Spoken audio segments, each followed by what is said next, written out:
போலே மண்ணிற்காக மனிதர்கள் சண்டையிட்டுக் கொள்கிறது. மண்ணென தம்மை பறைசாற்றிக் கொள்கிறது. மண்ணும் கொஞ்சம் சுவாசிக்கட்டும், நம் மனங்கள் மண்ணை நேசிக்கட்டும். இயற்கை உரங்களையே மண்ணில் கழிப்போம், இயற்கை உரங்களையே மண்ணில் கழிப்போம். மண்ணை மீட்டெடுத்து நம் சந்ததியை காப்போம். இயற்கை உரங்களையே மண்ணில் கழிப்போம், மண்ணை மீட்டெடுத்து நம் சந்ததியை காப்போம். நன்றி. இலக்கியமற்ற நிறைவு விழா. இலக்கியம் என்றால் என்ன? இந்த இலக்கியம் எதற்காக பயன்படுகிறது என்பதை பல்வேறு அறிஞர்கள் பல்வேறு விதமாக சொல்லி இருக்கலாம். ஆனால் என்னுடைய பார்வையில் உங்களுடைய இடத்திலிருந்து இதனை நான் சிந்திக்கும் பொழுது, இந்த இலக்கியம் என்பது இந்த வாழ்வியலின் யதார்த்தங்களை நாம் உணர்வதற்கு வழிவகை செய்யும் ஒரு நல் வாய்ப்பு.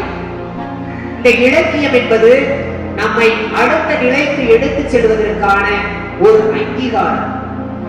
இந்த இலக்கியம் பல்வேறு மனிதர்களை நமக்கு அடையாளப்படுத்தி நம்மையும் அந்த இலையிலே தொடர்வதற்கு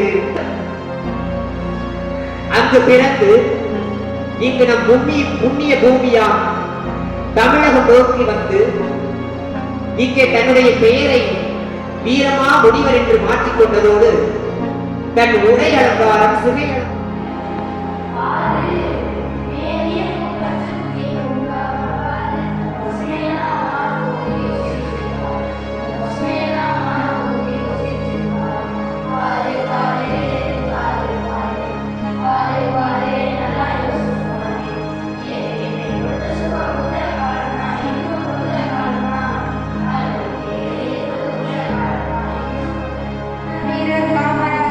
தமிழர்களுக்கு நான் செய்த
தன்னைத்தான் காப்பேன் சினங்காக்க காவாக்கா தன்னையே கொல்லும் சினன் நீண்ட கொண்டு தெரிந்து கொக்கும் தன் மகனை சான்றோன் என கேட்ட தாய் இனி உலகம் என்னால் கனியிருப்ப காய் கவர்ந்தது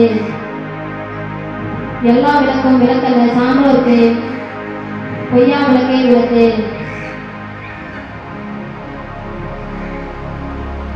கனி கொடுத்து யாருக்கு ஒரு செவியில் ஆங்க அந்த வினை சிறுபஞ்சம் உல பூவாது காய்க்கு மரம் உலனன்று அறிவார் மூவர் நூல்வல்லாதாவா விதையாமை நாறுவ வித்தூல மேதைக்கு உரையாமை செல் எனும் வாகனம் இதில் ஆளும் தமிழை நிறுத்துங்கள் கரியாளன் தன் பெருமையெல்லாம் கணிப்பொறியுள்ளே பொறுத்துங்கள் தீவும் விசை இல்லாமை போல